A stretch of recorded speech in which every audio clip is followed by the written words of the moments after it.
네, 안녕하세요. 김프로입니다. 오늘 코스피는 0.92% 상승 마감, 코스닥은 1.14% 상승 마감을 했습니다. 최근에 이제 뭐 바닥을 어느 정도 좀 잡아가는 구간, 과정이라고 저는 생각이 좀 되어지고요. 지금 뭐 코스피도 여기 저점을 이탈했다가 요 저점 그러니까 지지 구간을 이탈했기 때문에 다시 이제 돌파가 나올 때는 저항 구간이 되는 거겠죠. 근데 이 저항 구간을 이제 안착을 하는 모습의 어떤 흐름으로 가고 있고, 코스닥은 다행히 이 박스권의 저점 구간을 이탈하지 않고 어느 정도 이제 바닥을 잡아가는 흐름이라고 저는 판단을 하고 있습니다. 이런 어떤 모든 근거에 대해서는 제가 나스닥 차트 보고 요 날이었던 걸로 기억을 합니다. 5월 13일 방송 요때였죠. 요날 나스닥의 어떤 단기 반등 구간을 11,000포인트로 보고 있고, 여기서 우리가 생각하는 어떤 뭐 그 패닉셀이 나오기보다는 어느 정도 여기서 이제 더 빠져봐야 하루에서 한 이틀 정도 더 하락이 나오면 단기적으로는 11,000포인트 구간에서 바닥이 잡힐 확률이 높다고 본다고 이때 방송에서 언급을 드렸는데, 거의 사실은 제가 말씀드린 대로 진행이 된 겁니다. 요날 방송에서 빠져야 봐야 하루 정도.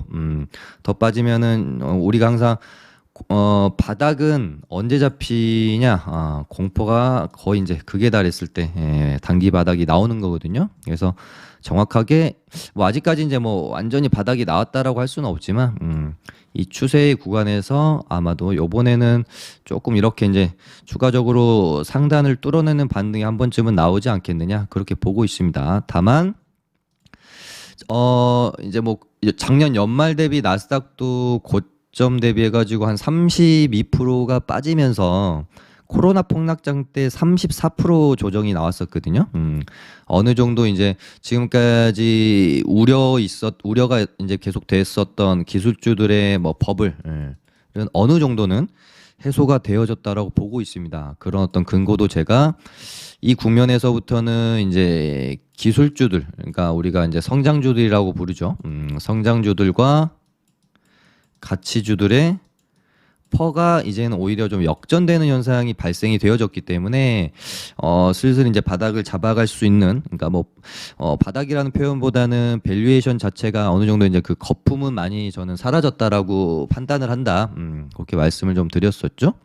그리고 하나 좀 덧붙였던 부분이 그래도 아직까지 미국 증시가 밸류에이션이 더 매력적이냐, 한국 증시가 매력적이냐라고 본다라고 하면은 지금은 아직은 한국 증시가 더 매력적인 밸류에이션 국면에 진입을 했기 때문에 뭐 한두 달, 두세 달 정도는 저는 한국 증시가 훨씬 미국 증시보다 강한 모습 보여줄 거라고 생각을 하고 있고, 미국 증시는 사실 뭐 밸류에이션 자체로만 따지면은 한 5에서 10% 정도는 더 빠질 수도 있는 구간이 남아 있지만, 한국 증시는 여기서 크게 더 빠질 자리는 저는 없다라고 좀 보고 있습니다.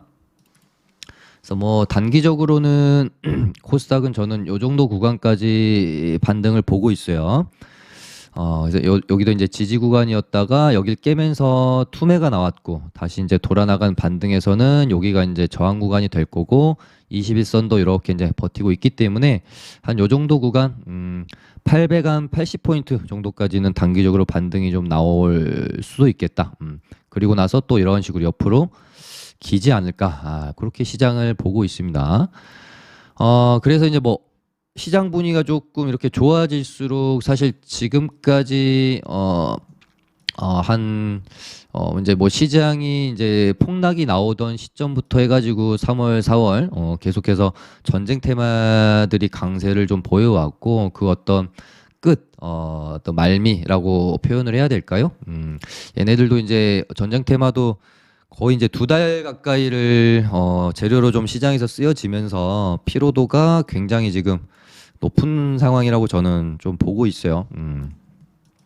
그래서 사실은 이런 구간에서 나오는 반등, 그러니까 이렇게 이제 추세를 이어가고 있는 구간에서 나오는 이런 기준봉들은 공략의 대상을 적극적으로 뭐 이제 삼아 볼 수 있겠지만, 요렇게 이제 빠지다가 이런 구간에서 이제 매물을 소화해야 되는 자리에서들의 이런 기준봉은 조금 지켜보고 접근할 필요가 있다라고 좀 말씀을 드렸어야 되는데 제가 어저께 방송을 좀 못 해드려 가지고요. 그래서 일단은 뭐 요날 방송에서는 제가 말씀드린 대로 정확히 이제 반등이 나와주긴 했죠. 제가 일요일 날 저녁 방송이었고 이제 뭐 식품주들이 뭐 시간에서 오르거나 그런 것도 아닌 상황이었죠. 근데 제가 차트적으로는 일단 반등이 한번 나와줄 만한 기가 막힌 자리에 와 있고 거기다가 일요일 저녁에 밀 수출 제한 관련 뉴스 있었고 러시아산 수산물들에서 코로나 바이러스가 검출됐다라는 뉴스가 있었는데 저는 뉴스 자체로는 수산주들이 훨씬 더 강하다라고 본다고 말씀을 좀 드렸어요. 그래서 동원수산이 상한가를 가면서 대장 역할을 했죠. 그러니까는 수산주가 식품주들보다는 좀 더 강했던 겁니다. 그렇다고 해서 제가 뭐 이렇게 이제 뭐 상한가 갈 거를 예측을 했던 거는 아니고요. 저는 반등 뭐 한 10% 언저리짜리 기술적 반등 한 10에서 15% 정도 나오지 않을까 생각을 했던 건데 야 생각보다 엄청나게 강했습니다. 근데 또 오늘은 갭만 띄우고 장대 음봉을 좀 맞으면서 죽는 상황이었고 분위기가 사실은 얘네들도 어찌 됐건 시장이 약세를 보일 때 훨씬 더 강한 흐름을 가져가주는 애들이라서 시장이 좀 이제 강세를 보이니까 좀 이제 힘을 못 쓰는 부분들이 있었고 얘네랑 계속해서 이제 시속 게임을 하고 있는 애들은 여기죠. 우크라이나 복구 관련주. 그래서 이제 또 오늘은 시간외에서 얘네들이 뭐 이제 상한가 가고 그런 모습을 좀 보였습니다. 그래서 이제 얘네들은 사실상 재료가 더 뭐 이어질 수도 있겠지만은 재료가 또 시장 반등이랑 함께 소멸될 수도 있는 가능성이 농후하기 때문에 저는 사조동화원 같은 뭐 요런 자리들은 완벽히 매물을 소화시키고 이런 구간들 이런 가격대 2,400원 정도 되겠죠. 여기를 완벽히 안착하면 이런 구간에서 내가 차라리 매매를 해봐야겠다라고 생각을 하던지 아니면 그러니까 이제 내일 이런 식으로 이제 음봉이 떨어지지 않고 이렇게 양봉으로 다시 채워 올라가면서 2,400원을 돌파하기 위한 흐름으로 이어져야 좀 뭐 관심을 가져볼 것 같아요. 일단 내일이 좀 중요할 것 같고 만약에 흘러내리게 되면은 결국엔 이런 식으로 뭐 재료 소멸의 수순으로 갈 가능성도 있기 때문에 좀 조심할 필요가 있겠습니다. 대주산업도 마찬가지죠. 방금 사조동화원이 2,400원이 중요한 가격대라면 대주산업은 요 가격대가 중요하겠습니다.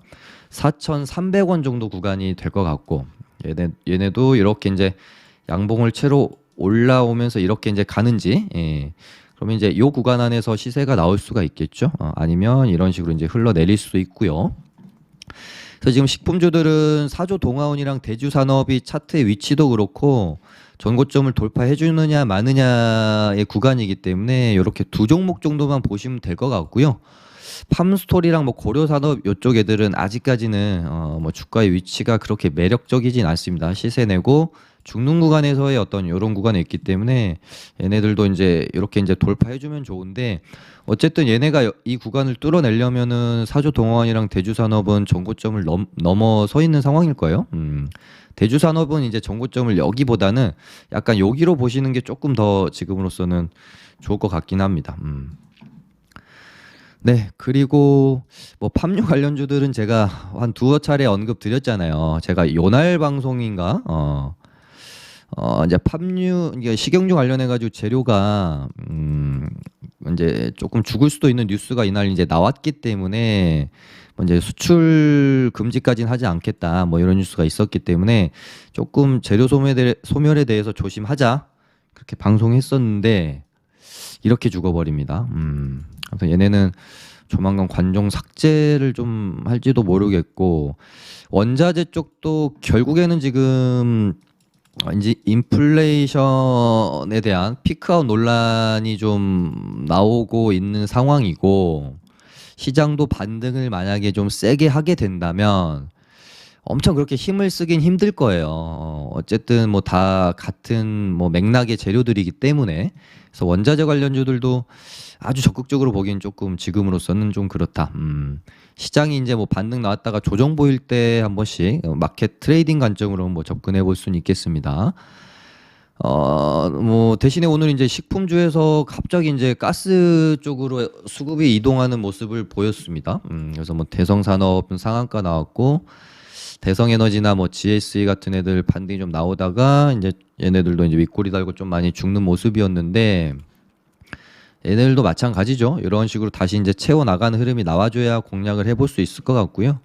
그냥 뭐 기술적 반등일 수 있기 때문에 이렇게 죽어버리면은 뭐 또 크게 물릴 수 있으니까 최대한 지켜보시는 게 좋을 것 같고 뭐 그나마 원자재 중에서는 지금 뭐 나프타 쪽 정도만 저는 지금 보고 있어요. 그래서 에코 플라스틱이랑 코롱 플라스틱 얘네를 보고 있는 이유는 뭐냐면 원자재 나프타 관련된 재료도 있지만 지금 플라스틱 생분해 그러니까 윤석열 정부의 어떤 정책주로서의 느낌도 재료도 일단은 더해서 가지고 있는 상황이니까 그래도 그나마 볼만하다라고 말씀을 좀 드리는 겁니다.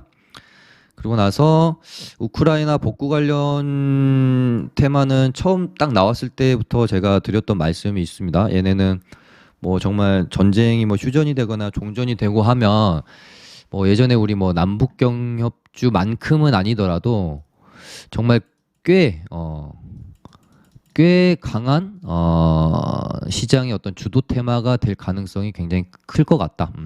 움직임만 봐도 굉장히 강하죠.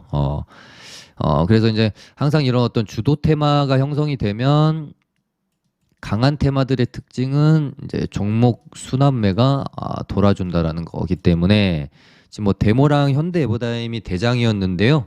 얘네도 어느 정도 시세가 좀 나 있는 상황이었기 때문에 아직 시세가 덜 나 있던 뭐 도화 엔지니어링이나 해인, 뭐 다스코 이런 애들로 조금 이제 수급이 이동을 한다. 종목 순환매가 돌고 있는 과정이다라고 보시면 될 것 같습니다. 그래서 지금 뭐 해인이랑 다스코가 시간에 상한가 들어갔고 도화 엔지니어링도 단기적으로는 어느 정도 좀 시세가 부담스럽기 때문에 시간에서 이제 상한가까지는 못 가고 한 7% 정도 올랐네요. 그러니까 현대해보다임이랑 데모는 뭐 단기적으로 너무 좀 부담스러운 상승을 보였기 때문에 시간에서는 크게 반응이 있는 상황은 아니었고 그래서 얘네들도 이제 뭐 수암기계공업이나 뭐 삼육물산 이쪽 애들로 순환매 계속 돌아주는지 체크하실 필요가 뭐 있겠네요. 그리고 이제 지금 5월 19일 날 6월 달에 있을 지방선거 본격적으로 이제 선거 운동을 할 수 있는 날이거든요. 이것도 뭐 재료라면 또 재료가 될 수 있기 때문에 정치 테마주들을 뭐 좀 그냥 관심권에만 두고 보는 정도로 보시면 될 것 같고 안철수 관련 좀 안내 그리고 이론 같은 경우는 5G 안철수 뭐 디지털 전환 재료가 여러 개 껴 있어서 최근의 흐름 자체가 그렇게 뭐 나쁘진 않은 것 같습니다.